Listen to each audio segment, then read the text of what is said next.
welcome to everybody to this WorldSat Sanger held on the 23rd of February 2019 in conjunction with Kevin Moore and The Moore Show. And again, I thank Kevin for the work he's doing in broadcasting the WorldSat Sangers on his YouTube channel, The Moore Show and More Talk, and also adding into it the graphics that accompany those particular audios as well. So thank you, Kevin. Well, this particular WorldSat Sanger is being broadcast from India. Actually in Mumbai at the moment. So namaste to you all from India, and it's part of 3 locations where I'm holding Traversing the Frequencies workshops and personal consultations in Mumbai, of course, where I am now, and Pune and Hyderabad. So this is a very rare occurrence where I actually broadcast the WorldSat Sangers in different locations, and it's quite appropriate that it's in India this time. Okay, so we've got quite a lot to do today, and there's a talk on sentience, specifically can robots be sentient and can they house a soul? And then I've got quite a lot of questions from different listeners, which I'm going to go through. In fact, the questions this time are, there were so many questions, I'm having to hold them up, or hold half of them up for March's Satsang, and I may well have quite a few over for April's as well. So lots of questions. Well, I've had to try to look at the ones who submitted them first and use those for the questions and answers session this month. And the ones who came in after the sort of, not so much the deadline, but the amount of content I could cope with in one particular Satsanger, over to March. And then we've got a meditation towards the end, which is enabling us to feel our connection with nature. So a big question here, can robots be sentient and can they house a soul? And I would guess that this is going to be quite I wouldn't say a difficult one to answer, because I've looked at the question obviously before I decided to use it as a subject matter within the lectures associated with the WorldSat Sanger. But if you think about robots themselves and what they are, I mean, robots are basically a vehicle that is animated through a complicated computer program, and that complicated computer program is housed within a computer. Now, the computer itself is, in the case of a robot, and when I mean robot, I mean a robot that is animated and looks like, or is trying to look like, a humanoid type of form, are really doing just that. They are allowing the opportunity to place some form of command and control in a body that is, for all intents and purposes, mechanical. But if you look at that in comparison to the human incarnate vehicle and even any other incarnate vehicles around the rest of the physical universe, at the different frequencies associated with it, it's reasonable to assume that although we think of the human form and others as being special, in real terms, all they really are is a biological robot. Because without the soul associated with them, without the aspect that is, the sentience which is attached to the human vehicle in the area of the soul seat, which is behind the heart chakra, or should I say, behind the origin of the heart chakra, the front heart chakra, and therefore in between the front and rear aspects of the heart chakra, and the energies associated with that sentience coalesce in the area of the Tantien, where that energy is distributed. Then you could argue that really, without the soul, the human body is just a biological robot. So the thing that allows the human form to be used as a vehicle for a soul is simply how it's constructed and the energies within which it is using to allow that animation to take place by the distribution of energies, whether it's physical energy such as that created by the metabolic process through us ingesting food and drinking liquids, or whether it's the energies brought on board by the use of the chakras. And so the definition between mechanical robot and biological robot is what energy structure is being used to house the soul and the energies associated with the soul, and the ability for that particular vehicle to be connected to a number of different frequencies above the gross physical. So the human the human body is quite a complicated piece of equipment in real terms, and if we break it down, we've got the three upper series of frequencies that I use as a step down function to allow the aspect or soul that desires to incarnate to come down from quite a large bandwidth of energy and communication lines down into a small tube, if you like, which is the Hara line, into the human body via those first three frequencies, and then the spiritual-physical frequencies, which are those that exist in the fourth, fifth, sixth, and seventh frequencies, with the gross physical, that being that which we can see with our physical eyes, existing on the first, second, and third frequencies. So, in the event that we could create a mechanical version of the human form, in the detail required to support a soul, that being that there was the capability of attaching to that mechanical vehicle the energies associated with the maintenance of the soul and its associated energies whilst being in a low frequency, then the possibility would be available for a soul to incarnate into a robot body. This at the moment is impossible because we don't have the capability to create a mechanical body that exists in anything else other than in real terms, the gross physical frequencies. So right now, there is no way that a robot could be sentient, or in that instant could house a soul. The soul providing the sentience. But if we detach the word sentient from soul and say, okay, right now a robot body couldn't house a soul, then we look at it from the perspective of, if we were able to manufacture the energy lines, those associated with chakras and the associated connection to the Hara line that allows the soul to go through the step down functions and move into that body by associating itself with a soul seat, which is created energetically, and a Sentience, which is created energetically to allow the animation of and the sustaining of that soul at the low frequency in a robot body, then that would work. But as I said, we don't have that capability. Excuse me, I have a rather sort of sticky throat at the moment. I think it's due to the quite dusty environment where I am.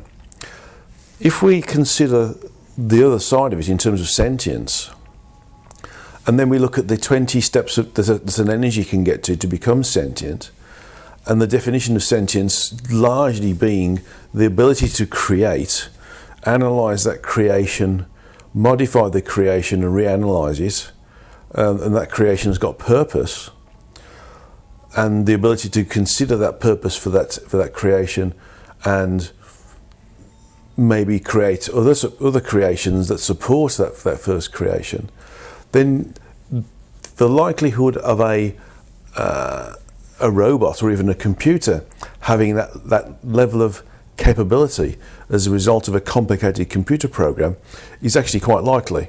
So in real terms, if we give ourselves the next 10 to 15 years, it is highly likely that a self-contained, self-perpetuating computer algorithm that is complicated enough to be able to simulate all of the synapse functions that we associate with the human body as being the human brain, but allowing the level of creativity and thought processes and self-awareness and consciousness associated with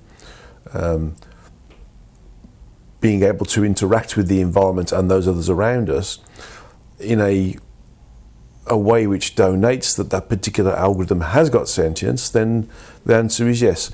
A robot could become sentient. A computer could become sentient. but it couldn't house a soul unless it has the same level of complicated energetic structures and the chakras that bring in different frequency energy at different levels to sustain that soul and its energy structure, which is the Sentient, which the soul uses to animate the human body in a robot body. then again, we're not going to be able to house a soul in a robot body. So to answer that particular question, yes, I believe that there will be sentient artificial life forms.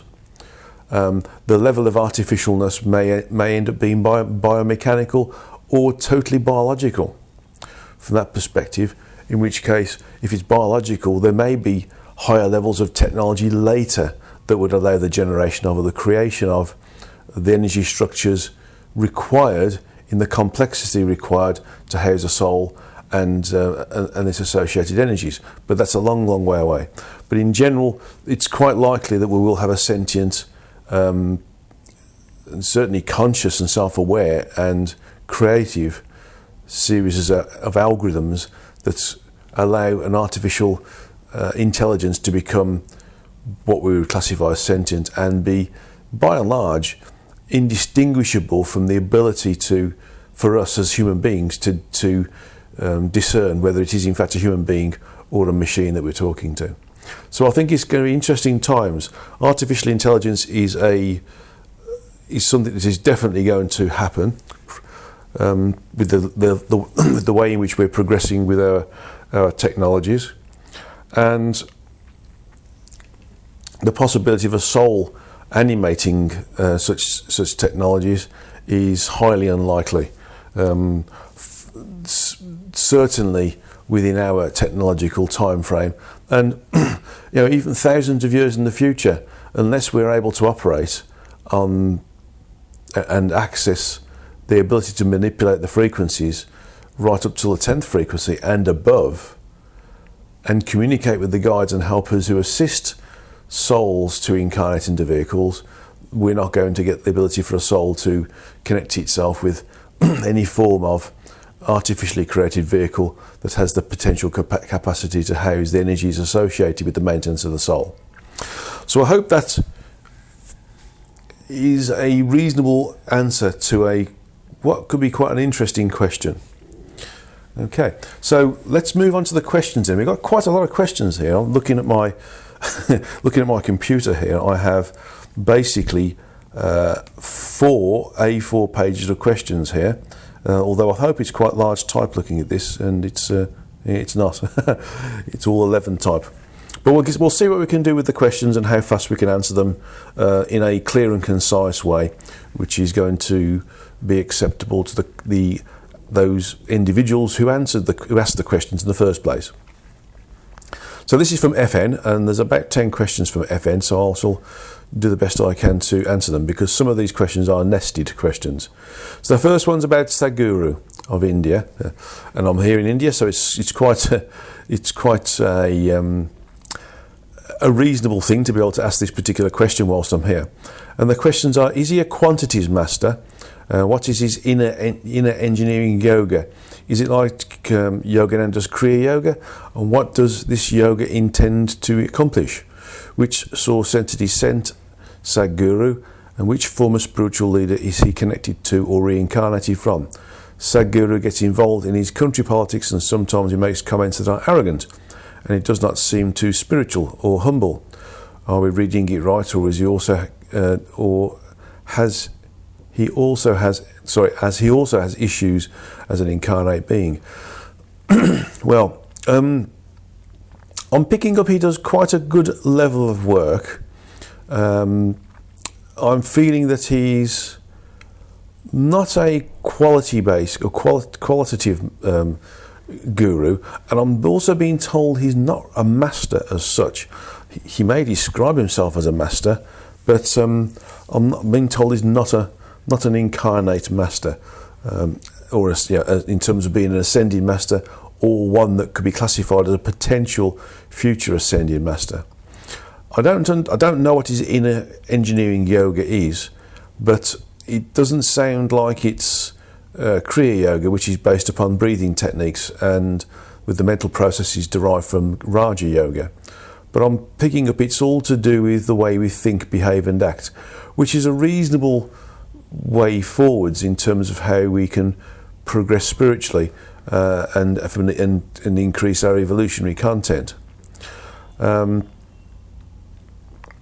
If he associates a change in the way in which we think, behave and act with any of the normal sort of yogic physical procedures such as exercises or breathing or the generation of energies associated with certain mantras, then that would also be reasonable and therefore could be considered to be beneficial from that perspective.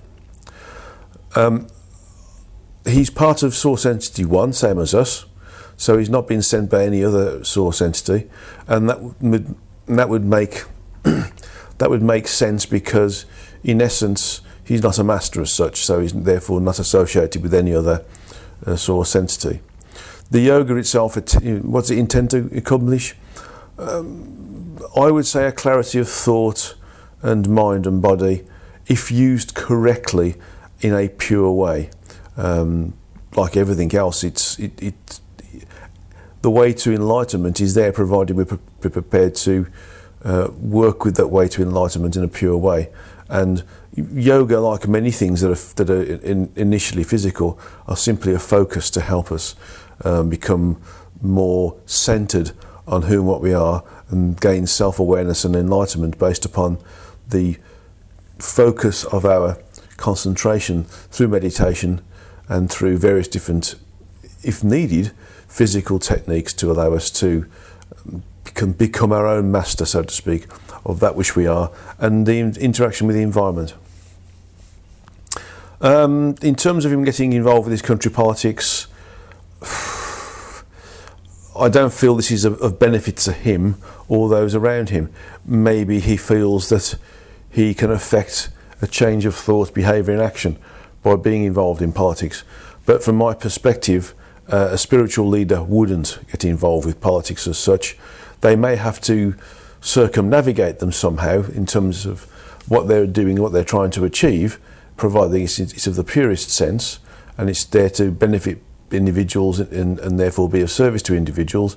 But if he's trying to change the governance of a country by interfering with the politics, then I think that particular individual may have overstepped their mark, because at the end of the day you change people's minds and hearts by being what you're trying to broadcast to them. Lead by example. And if you're meddling in politics like everybody else seems to meddle within, even the politicians meddle with politics, then you're really heading towards failure. So I think that maybe if he's very self-confident, that can be classified as being arrogant, and rather than being humble. So it may be that he's felt that his position, which is the individuals around him have placed him in, is his own divine right, and therefore he feels he may have the ability to be influential. But that's a slippery slope, and that's born upon ego. Next question: what is my take on being vegetarian? Some spiritual people say that killing plants is like killing animals and there's no difference. Some say that their DNA requires them to eat meat. Is it true that when we are vegetarian we're able to meditate better and to connect to higher frequencies? Are you a vegetarian? Yes, I am actually. And it's a personal question, but you're a teacher to many and would like them to learn. Well, I am vegetarian initially, I have to say, for taste reasons. I went off the taste of meat. That includes chicken, fish. I never liked fish really, and other meat products like beef. And so that was when I was 24 actually. And so I've never really returned back to it. And I feel that the energies associated with animals are, and certainly the way in which they're looked after, or not as the case may be, in the way that they're slaughtered, isn't spiritual either. So the energies associated with the way they're kept, and the anxiety and depression and fear that they have, can be broadcast upon the individual who eats those animals, the flesh from those animals. So I don't actually recommend it, although some people do need to eat meat. Some people can live purely on meat, some people can live purely on vegetables, and some people can live by eating both of them. And that's basically to do with your genome and the blood type you are. I mean, there's a good piece of work on the internet, which I can't remember what it is now, but if you just typed into Google, as an example, blood groups and their dependencies, whether it's meat or fish or vegetables, you'll find out which blood groups are associated with the ability to be omnivorous, carnivorous, or herbivorous, so to speak. This bit about killing plants is like killing animals is no different. There is levels of intelligence, and there is a level of soul type associated with plants. And so when we do kill plants, there is a level of response from them associated with the level of sentience associated with them in the overall scheme of things, which isn't a lot. The larger the plant, sometimes trees have got some elements of sentience associated with them from the function of being group sentience and group intelligence. But mostly things like plants and vegetables, they have their level of sentience is so low that although there is an expression associated with leaves being taken off or them being cut from their roots, it's not what you would classify as being a self-awareness to the point of recognising there's pain and a desire to not experience that pain.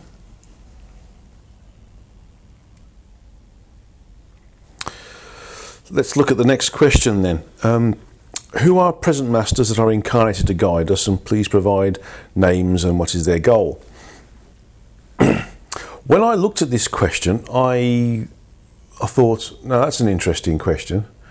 But as I logged into it and sort of searched the earth, and I know we've got a lot of individuals who are purporting to be masters and want to have a number of individuals here that they are, shall we say, of service to help them experience, learn and evolve in a more accelerated way, and therefore accelerate their evolution.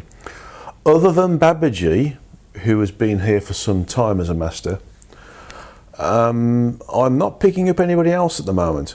There are the white children that I've talked about in previous satsangas,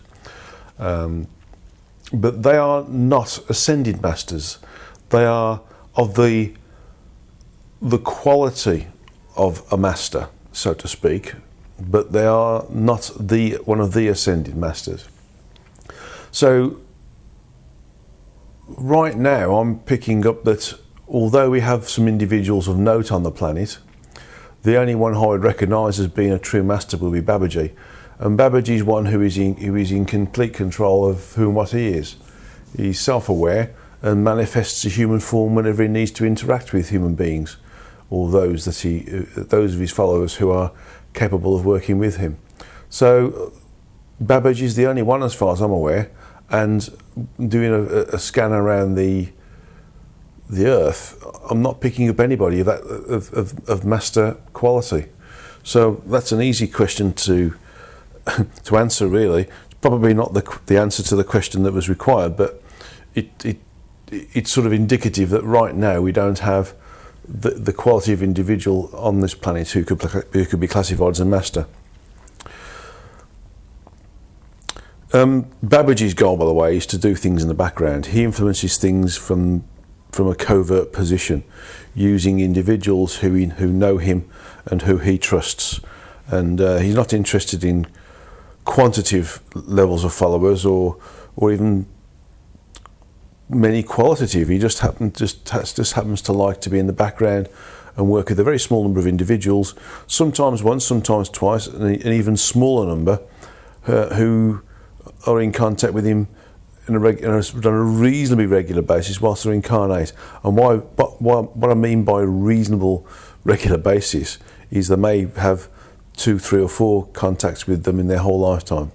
Babaji is staying quite covert and doing what he can do from a covert location, because he's energetic and he only needs to interact with us when he needs to, and therefore only manifests a human form when he needs to. Next question is, what can you tell us about Tom Campbell, the writer of My Big Toe? He says he was able to get access through meditation and now helps people transition with permission from Council of 12. He compares that our universe is run by a computer and every incarnate being is a pixel.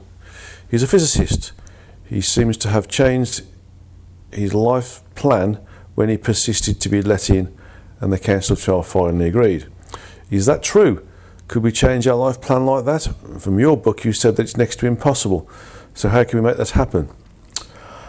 Well, first thing, I actually know Tom in some small way. I've interacted with him on a number of occasions, and introduced him and the possibility of having a joint discussion with Kevin Moore. Various different things didn't happen in the right time frame, and as a result Tom managed to get an interview with Kevin on his own. But having communicated with Tom, I think he's got an interesting view on the greater reality, and one that would resonate with some people and not with others, and it's part of this plethora of methods of understanding the greater reality around us that allows more people to be able to access it and to become more expansive as a result of being exposed to more expansive concepts. So his ideas are, and his understandings are reasonable, and I suppose like mine, they're specific to the particular educational content that he experienced in his lifetime. In terms of, if he says our computer is run by a computer and every incarnate being is a pixel, that I would suggest is a figurative statement to give you an idea, or to give the reader an idea of how minuscule we really are in comparison to the wider environment. And of course the word pixel is also not really defined, because depending upon the resolution of the device or the image depends upon how many pixels there are in the image. So if you've got an image of a small number of pixels, then that means that the individual as a pixel has got quite a big role to play in the universe.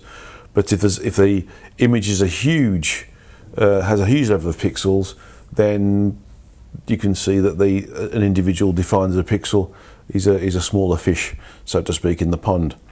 I would suggest that if he says he's changed his life plan, then that's no mean feat.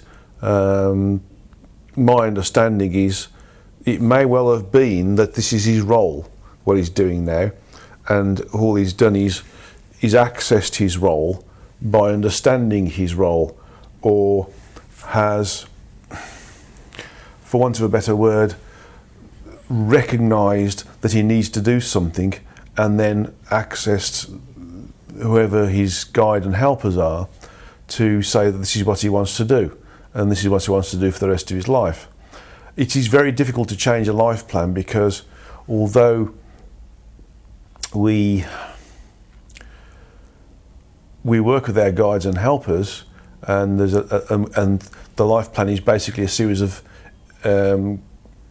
experiential goals, so to speak, that we need to experience, and therefore how we do it and how we get to these goals is based upon our free will while we're here.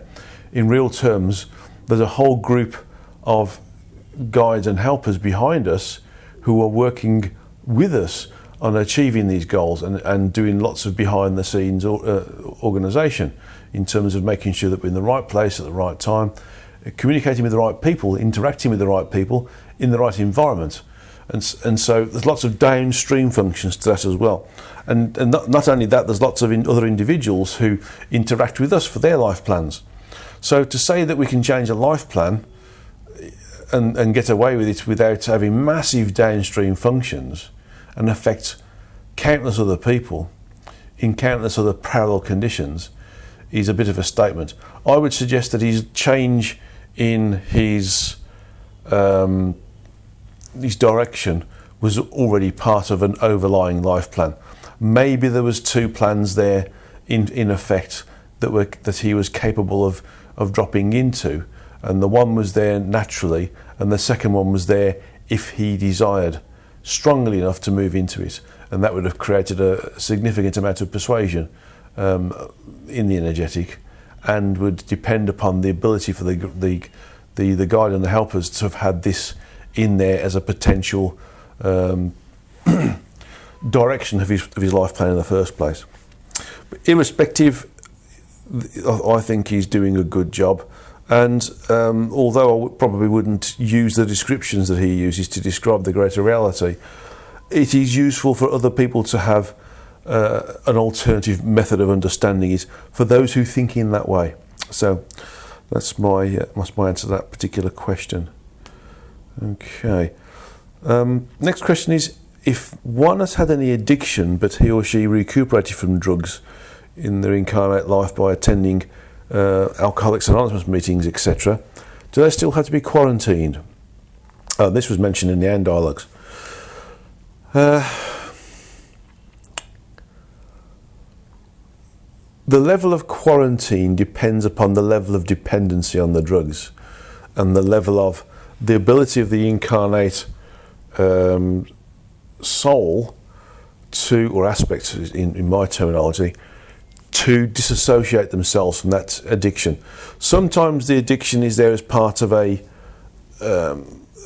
piece of evolutionary progression where we place ourselves in a difficult position, and then the life plan is to remove ourselves from that difficult position, bearing in mind we run lots of risks of significant karma and also contamination if drugs are involved. So the level of, if they have moved away from it, but because they've created the path within themselves and within the outside environment, where they can draw upon the expertise of individuals who can guide them away from this dependency or this addiction, this karmic link, then they would still have to be quarantined, but in a smaller amount, not in the same level that somebody who was completely dependent upon drugs and died as a result of overdosing, for instance. And so it's usually there would need to be a little bit of quarantining just to make sure that the energies associated with the low frequencies that they accrued or that stuck to them during their dependency was removed, so to speak. Next question is, in the AND dialogues you mentioned that the intention of low frequency like addictions are removed by going back to when it was processed and through event spaces. Do you mean we go back to the inception of the low frequency attractivity was desired and then the desire is removed? Doesn't that change the occurrence, or what we humans here call past? How would this affect beyond our parallel lives by making these changes, such as removing the low frequency? How does that change the experience of the incarnate as they were? In effect, once we have disincarnated, we've moved away from this particular incarnating, the addictions are removed, which is part of the quarantining function, by going through, as he stated here, the different event spaces. That allows a disassociation. It's not changing the past, because the past, present and future are all one. Having a past, having a present and having a future is a human concept. It's a metric that mankind has created to describe something or control something that just doesn't really exist. So as a question, does it affect the past? No, it can't do, because the past doesn't exist. It's only a series of nows. And so the ability to go back to the inception point and remove it, to remove the addiction and therefore remove the energy associated with addiction, means that you're just changing the use of the event space to allow that to happen. And so we won't affect the past, and it doesn't affect parallel lives either, because because we're moving into an event space that is neutral to parallel lives. And so it doesn't change the experience of the incarnate, or should I say, it doesn't change the experience of the true energetic self, because it's already recorded. The incarnate aspect is simply a means in which the true energetic self can experience multiple things by having, if you like, parallel experiential processing, so to speak, and therefore, as long as it's being experienced, it doesn't matter if the addiction associated with it is removed. It's the experience that counts, rather than whether the addiction is still there or not.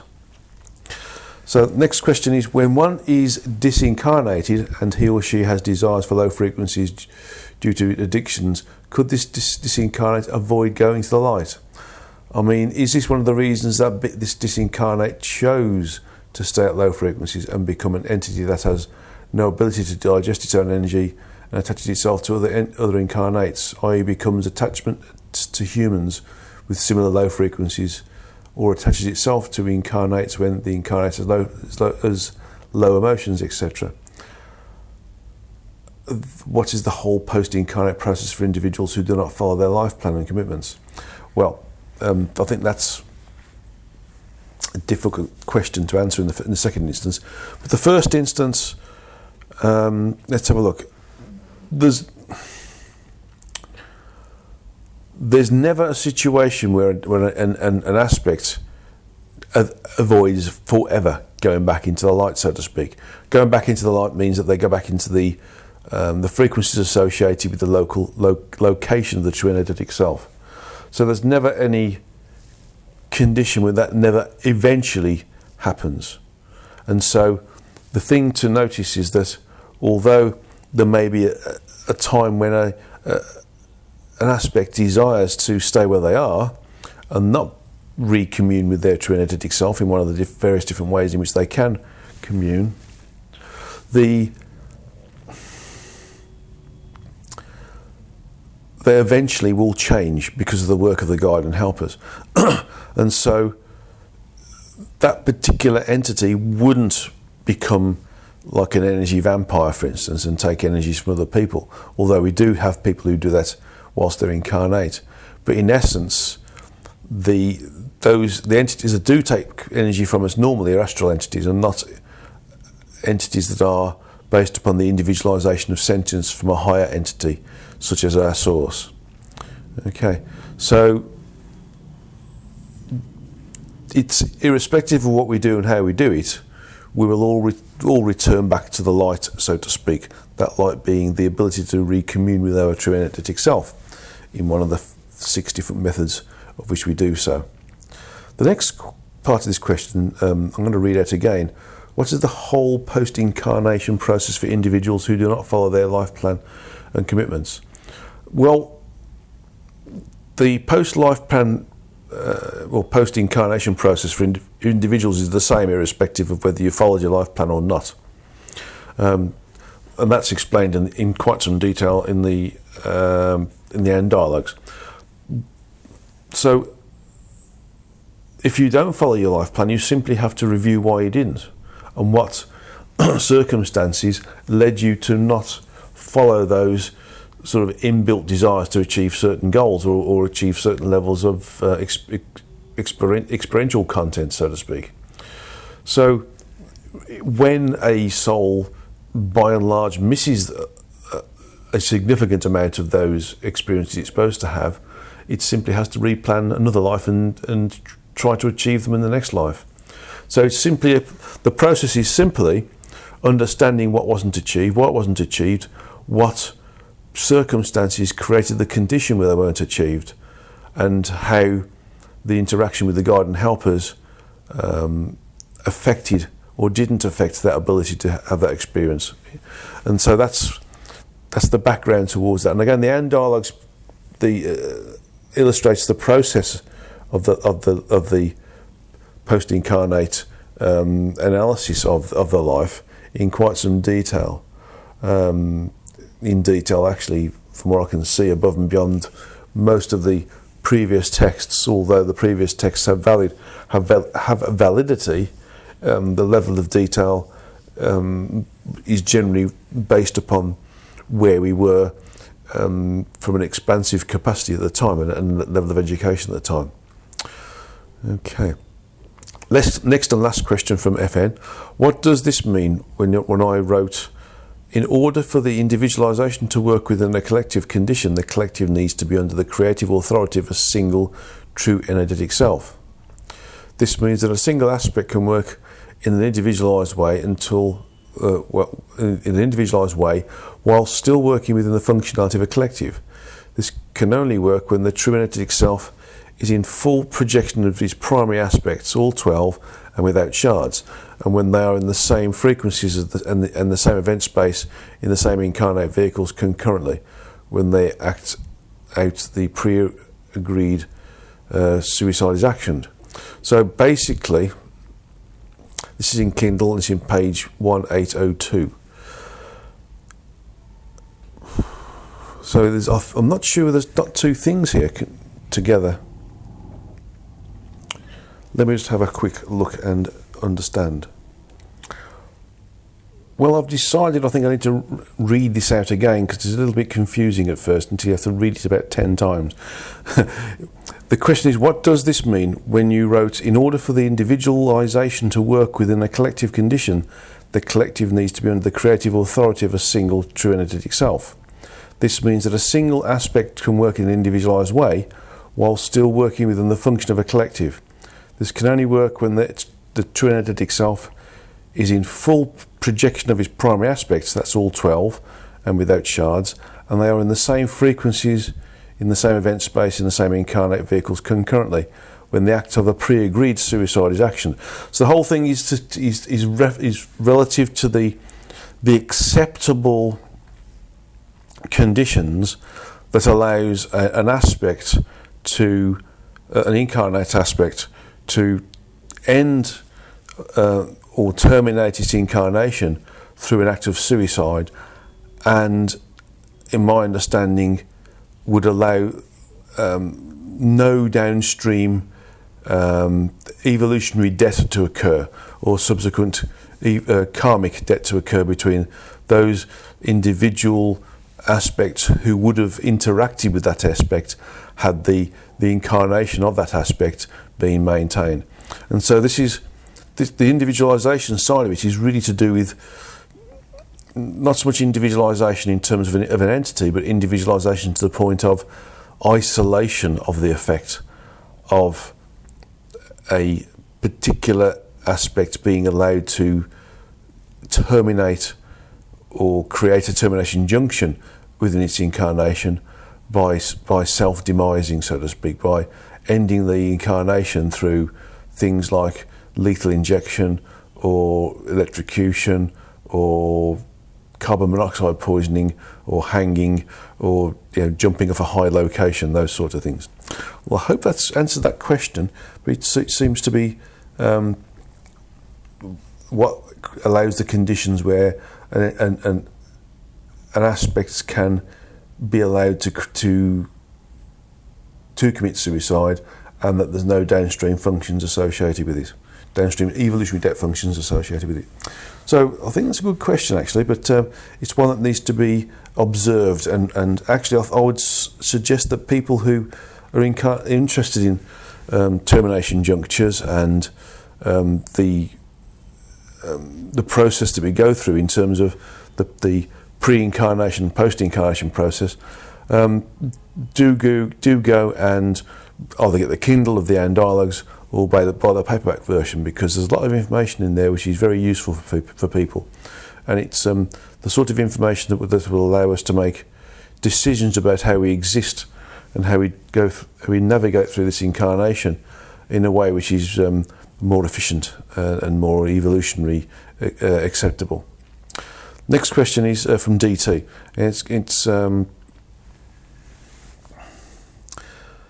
The question says, Guy, I've been working on a question for your satsanga for several weeks now, but I'm not quite sure how to put it together.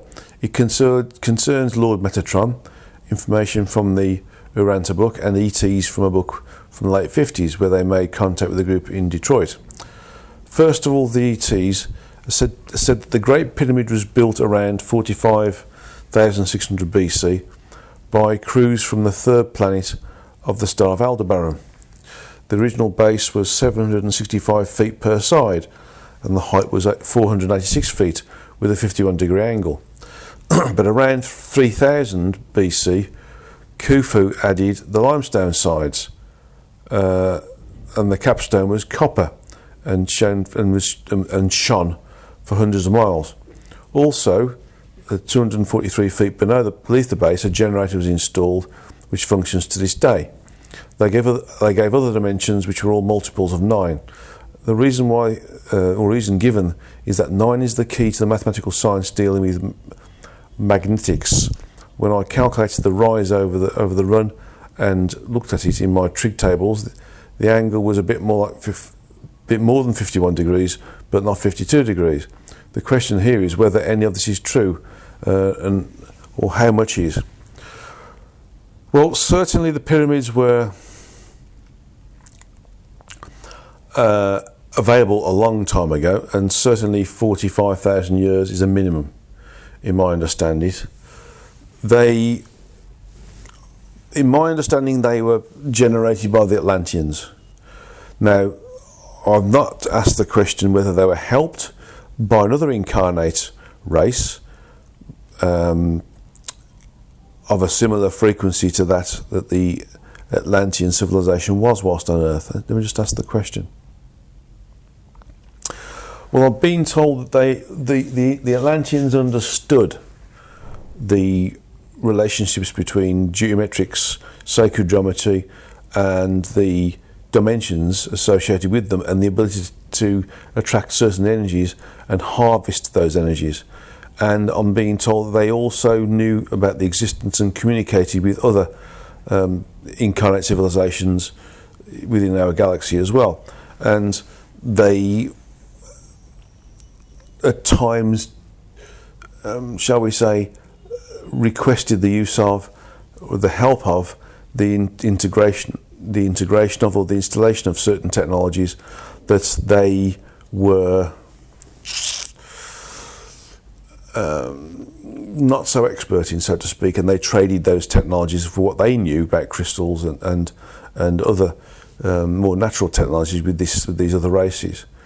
My understanding was that all of this was done at the same time, so the limestone sides and the copper top was there as well in the first place, and there's nothing to do with Khufu, although there was some repair work done by that particular pharaoh, who may have decided to claim the work as his own to perpetuate the typical belief system of the Egyptians that the pharaoh was a god. So I hope that explains that.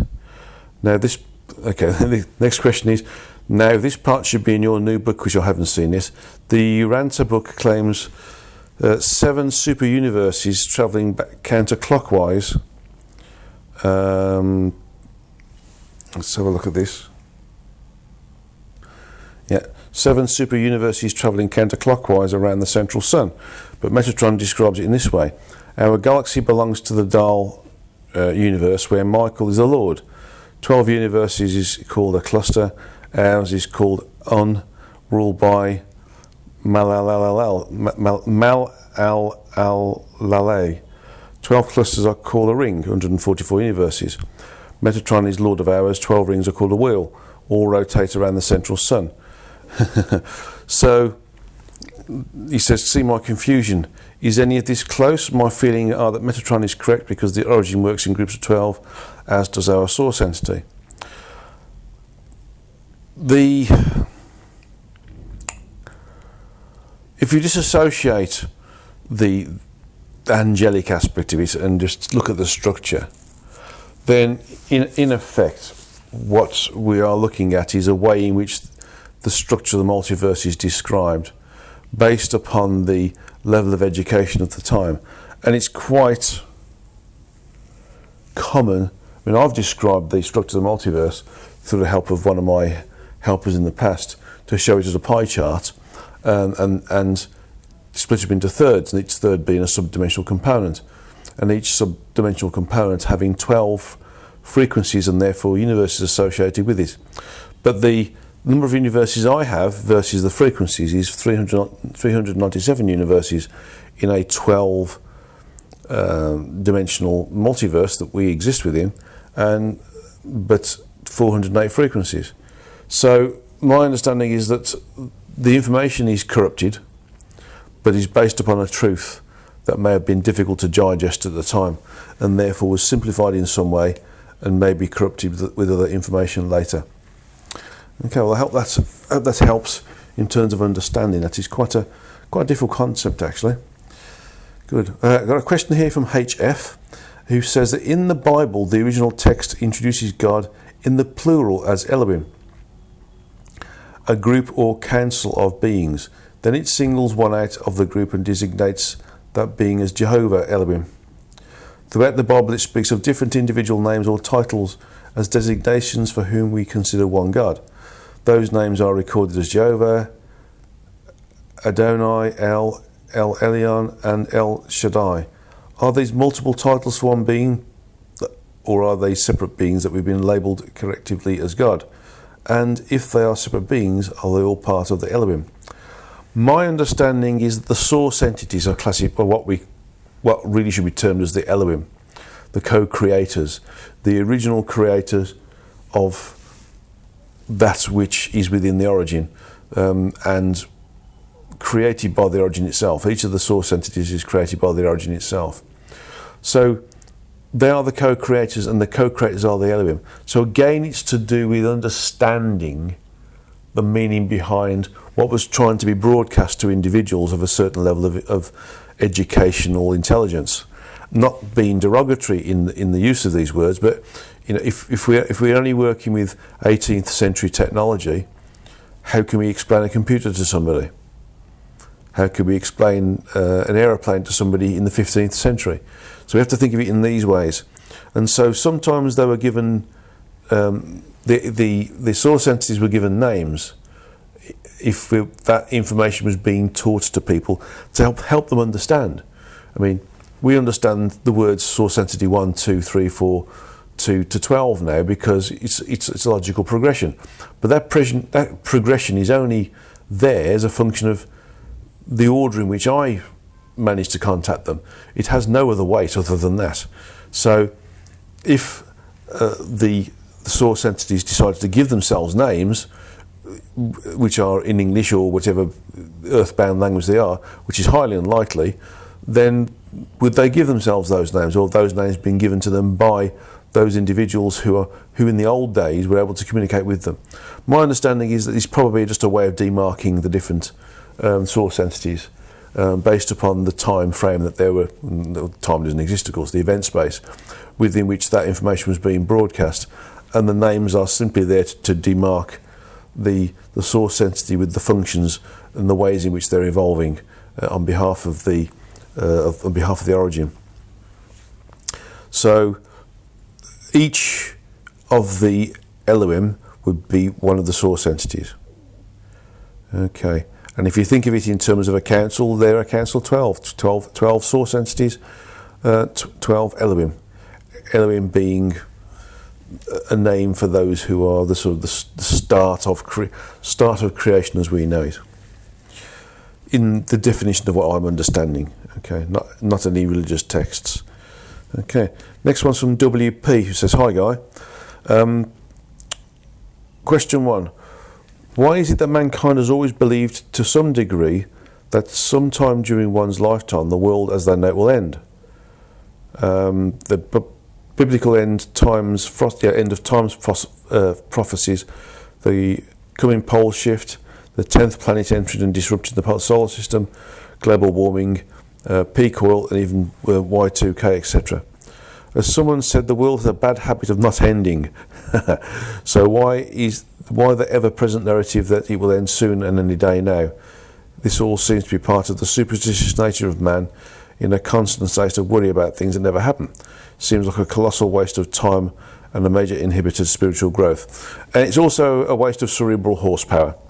My understanding is that we have a memory set of, as it were, that we bring into this incarnation based upon our experiences of different civilizations that we've incarnated into and as on Earth, and that some of the things that they've done that resulted in the demise of that particular civilization as a dominant technological and civilization-based collective of incarnate vehicles that we use to experience, learn and evolve.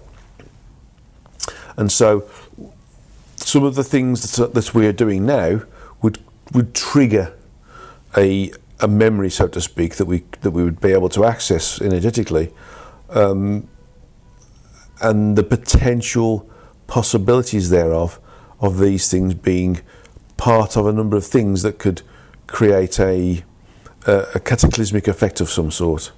So it's basically saying, it's a little bit of self-governance, saying, if you do this, this is what happened because it happened last time.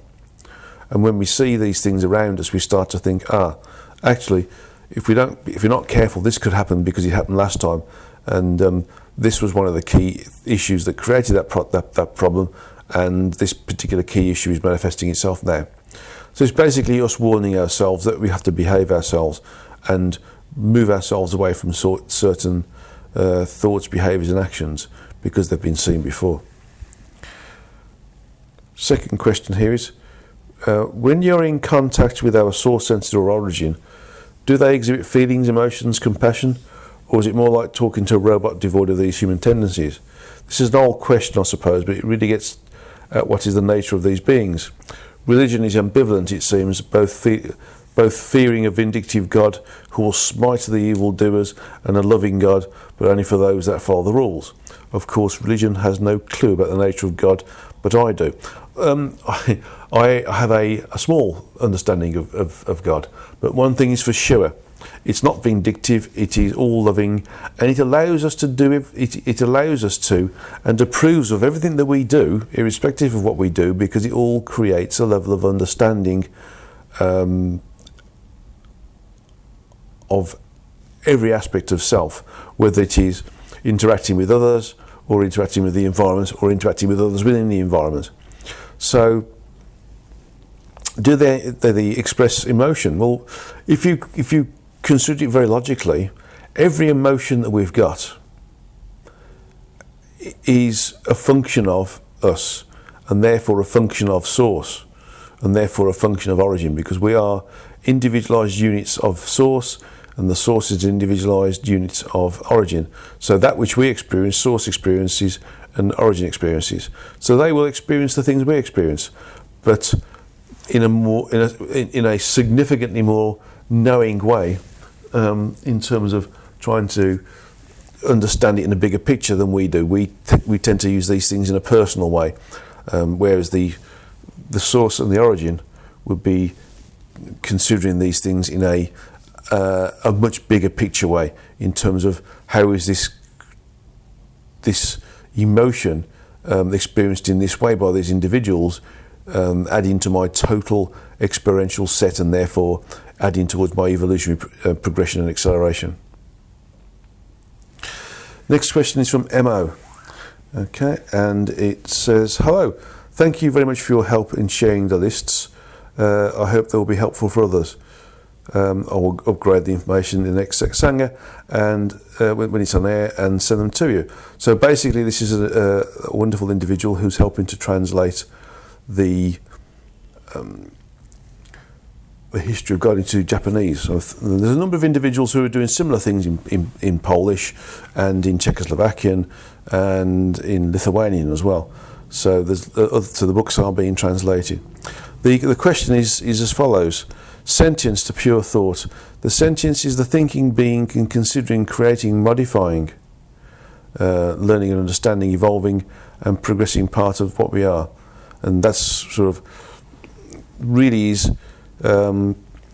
thinking about it. The pure thought as an expression of sentience is really one of the milestones in the road to sentience, and can't in itself describe sentience, and so we can use a way of describing sentience from a Japanese perspective of how about sentience equaling infinite intelligence or infinite creativity, and that's one way of thinking about it.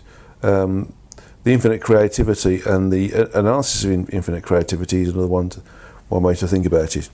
But this is a good question that comes as well later. So this is for the this month's Satsanga. When you talk about different sentient weight of or the beings, does weight equal quality or purity, or is there other aspects to this weight? Please elaborate. Sentient weight is a bit like saying quality of sentience.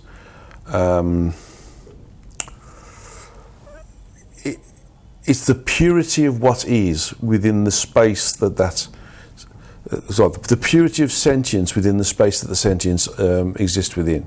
So if you have, for example, a square meter of sentience, and it is evenly distributed, if you had the sentience associated with that square meter within a square millimeter, then if you said, okay, then let's have a square meter of the same sentience that's in that square millimeter back into a square meter, then you'll have a significant increase in the quality and the weight of sentience. So it's to do with the volume, if you want to call it that, of how much sentience is within a certain space, and therefore the quality of the sentience and the ability for the sentience to be productive from an evolutionary perspective, and being able to be a major contributor.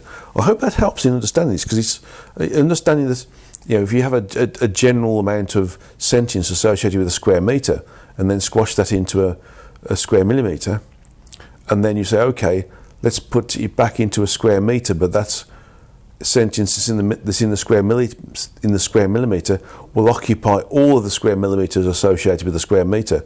Then you get a multiple condition of many thousands of times increase in the sentience within the same space. So it's a bit like how fine is the environment and how much content you can put in the environment, depending upon what space is there and the frequencies and energies that are there. The next question is, do hybrid arms still considered and called as beloved of the arm? I'll start again.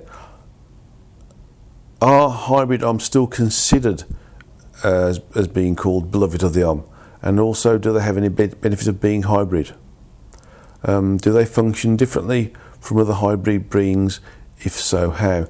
Well, hybrid arm are still considered to be beloved of the arm, but they are, in general, only classified that because they have a level of omness associated with them.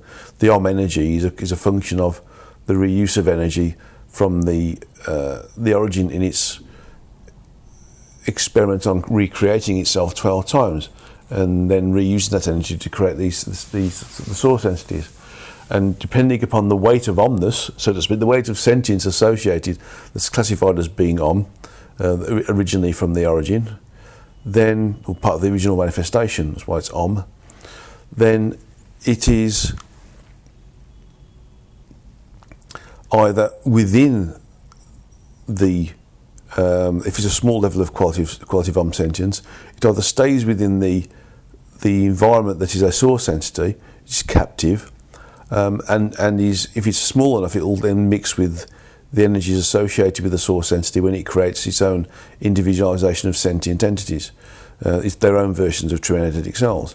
So a hybrid arm is still classified as being beloved of the arm, but the level of sentience determines whether it has to exist within the structure of a source entity, or whether it's outside of the source entity as a whole, shall we say, spherical volume of weight of sentience that can exist outside and inside if it chooses to, but it's not captive by the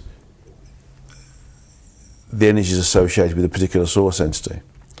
So in essence, the only functional difference is that most hybrid om incarnate in some way, shape or form, whereas true om or higher qualities of sentience, whether they're captive om or non-captive om, or pure om, don't need to incarnate, or wouldn't normally decide to incarnate, because it's not necessary for them, because they're outside of the evolutionary cycle.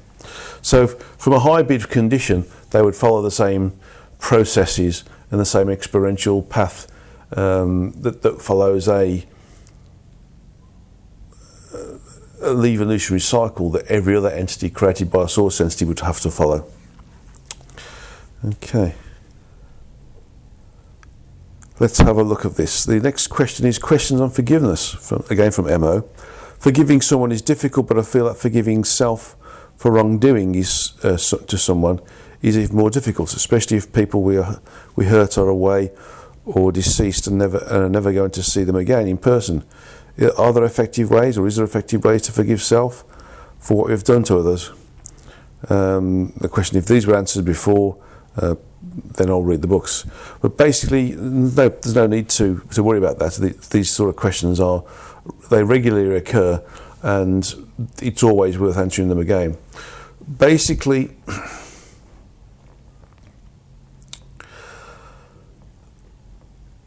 the most effective way of forgiving somebody is to forgive them in an unequivocal basis, in a total basis, without prerequisite dependencies upon that forgiveness. Like, I'll forgive you if you do this, or I'll forgive you if you do that. The thing is to forgive yourself if you've hurt somebody, and seek forgiveness from them as well, by addressing the possibility of communicating to them that you are seeking forgiveness and that you're sorry and you see the error of your ways. If you can do that in person, it's fantastic, because it really just clear the air. But if you can't, meditate on it and seek forgiveness energetically as a result of the energetic interaction with that individual that you do yourself through meditation, rather than having the physical interaction with that individual.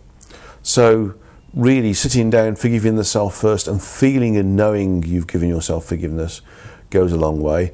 And then sitting and meditating and asking for forgiveness based upon the lessons you've learned associated with the act that you've done. And that being, I've learned my lesson basically, and I seek forgiveness because I now see that this is not an optimal way of existing or behaving with another person. So that's the way to do it, and you can do it with true love in your heart and true knowingness that you've forgiven yourself, and you are recognising the error and make a distinct and definite and dedicated and devoted change to the direction you're going into, to justify the request for forgiveness, even if you're meditating on it and asking for energetic forgiveness without having a physical interaction with that other individual, then it's going to be successful.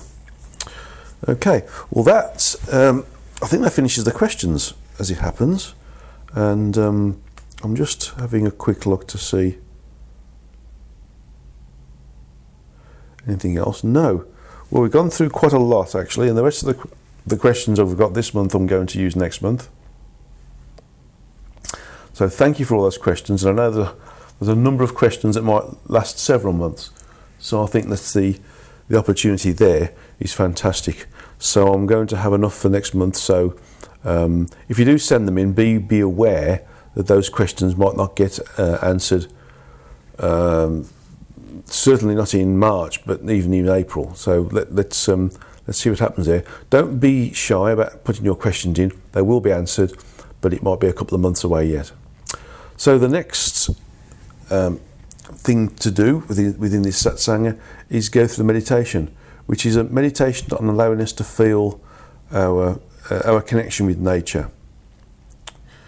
So let's have a look at this and see what we can do with it in terms of connecting with nature. Let me just get to the point where I can be in the correct orientation for meditation. So if you sit in your straight backed chair, if you haven't got one, can you find one? Sit with your feet flat on the ground, hands, palms uppermost on your upper thighs, closed eye vision focused on the location of the origin of the third eye, which is in between the two eyebrows and above the bridge of the nose. And I want you to just be for a moment, just empty your minds and just be in a calm state. Now, arguably, this particular meditation is best done in an area of natural beauty. And by that I mean a natural, like a park for instance, or out in the countryside, or along the banks of a river. It's difficult to do it in a in a city, for instance, it's mostly built up with man-made buildings. But it's definitely worthwhile thinking about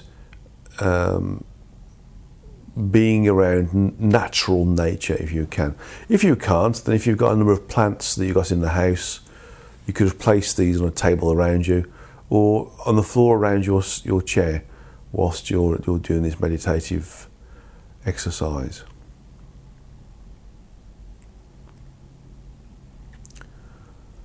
So if you've only got plants in the room, just concentrate on the plant or plants. If you're in the countryside, if you've managed to take this with you on your smartphone and go into the countryside or a park, go and sit next to or sit with your back leaning against a tree, for example.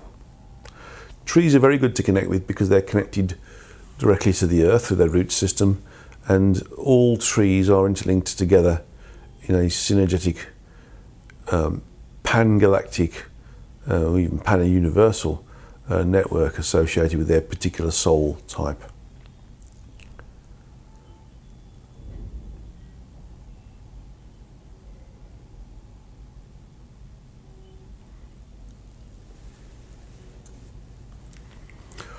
So being in close proximity with something of natural beauty, or a plant or a tree, allows you to connect with the natural functions associated with the need for the existence of that plant or tree or grass.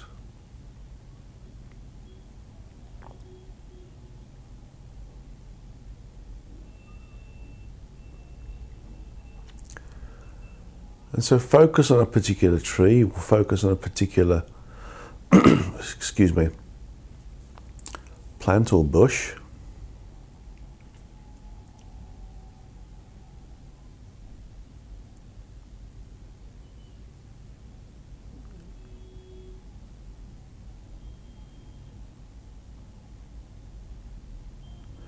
And just allow yourself to connect with it. Be close to the tree or bush or river or other aspect of natural beauty, and just let yourself be absorbed by it. Move your energies into it. Allow its energies to move into you. There's nothing else in the world that you need to be concerned about.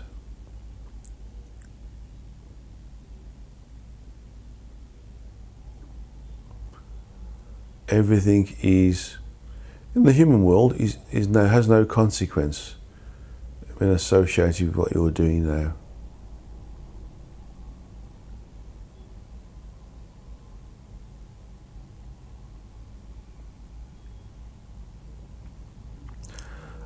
And so, if you've got the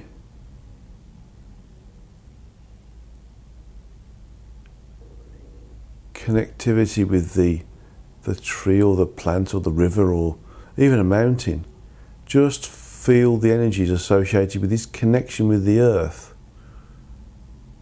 Feel the purity as you sink into its energies. You become part of the energies of that particular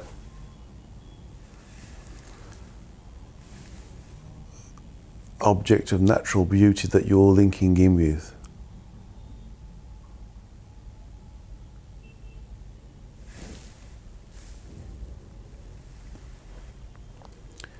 Be one with it. And when you're feeling that you are one with this plant or tree or river or mountain or landscape, notice how you not just link in with the earth, but you end up being part of something much bigger.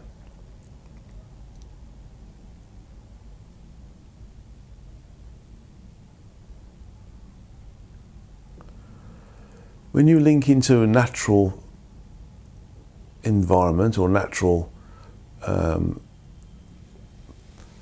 part of the content, such as the flora or fauna, you don't just log into the flora or fauna or the earth, you log into the total natural construct that supports it, that it's part of.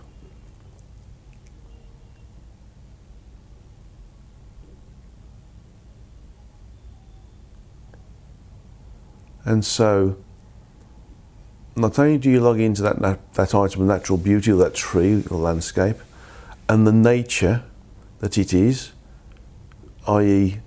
the fact that it's part of the source in a larger sense, and therefore part of the origin, but you also tap into the origin because there's no barriers in the way. There's no energetic changes surrounding a sentient being. Clearly plants have got sentience as well, of a completely different quality than what incarnate humans have got.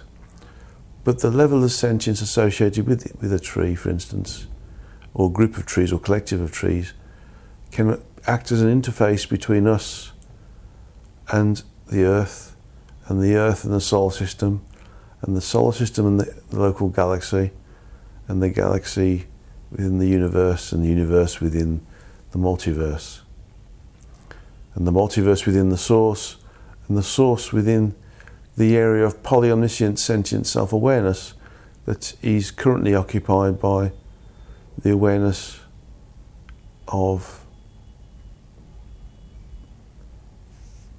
the origin. So just feel this expansiveness that happens when you connect.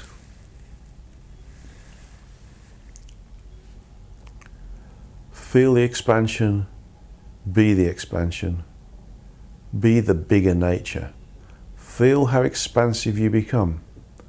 If you're sitting next to a tree and you've connected with a tree, just feel how you're connected to all trees, not just on Earth, but in different aspects of the physical universe and at different frequencies as well.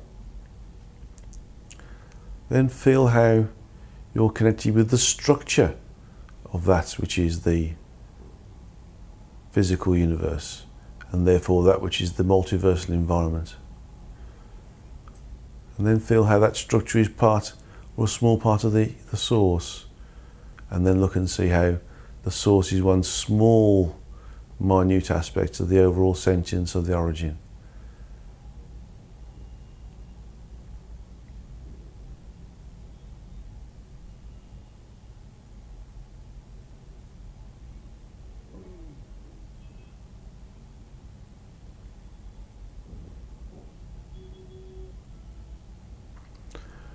Allow these connections to allow you to expand into the greater natural reality, the environmental reality.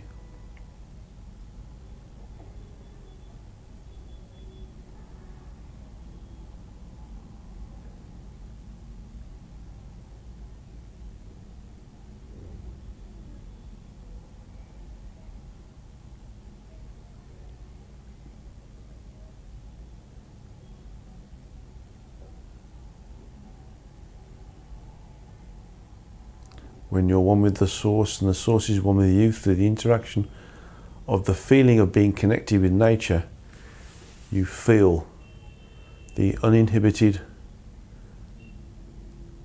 unrestricted aspect of what source is through being connected through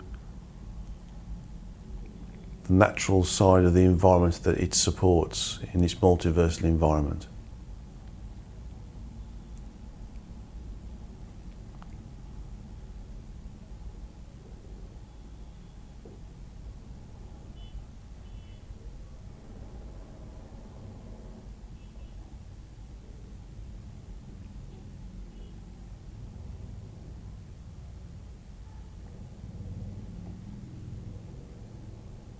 Just absorb it. Feel the connection. Feel the expansivity. Feel how you can move around this connectivity with Source through nature. Feel the nature, feel the purity of the nature as a function of that which is source, and ultimately that which is a function of that which is origin.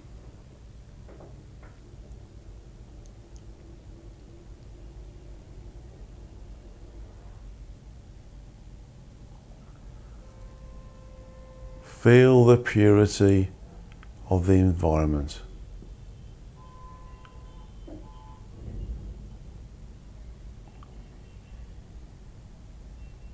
Okay.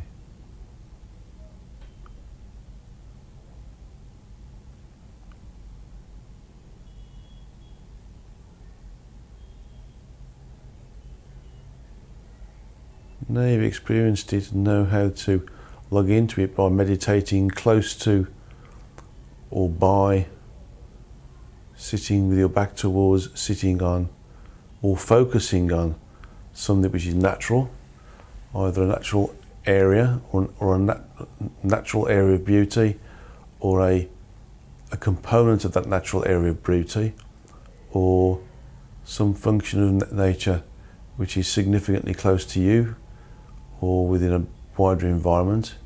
You realise that you can tap into source and origin by using that which is part of the natural function of the maintenance of the structure,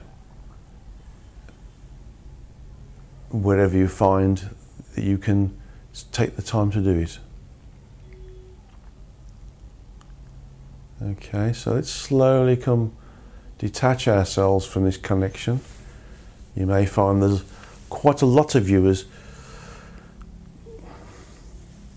connected, infiltrated, rooted, so to speak, within this natural beauty, the connection between you and a plant, or you and a tree, or you and a mountain, or you in a river, or you in a parkland, or you in a nature reserve. Might differ depending upon where you are, but the integration, the connection, should be like the roots of a tree moving into the earth and connecting with the earth, each root being a different communication medium that allows you to have a more profound effect the longer you stay.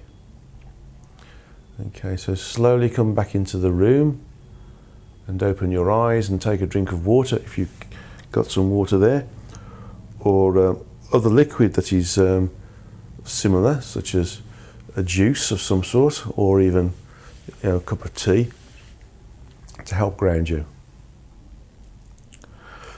And that's the end of this satsanga, broadcast in conjunction with the Moore Show, and broadcast from India, from Mumbai in India.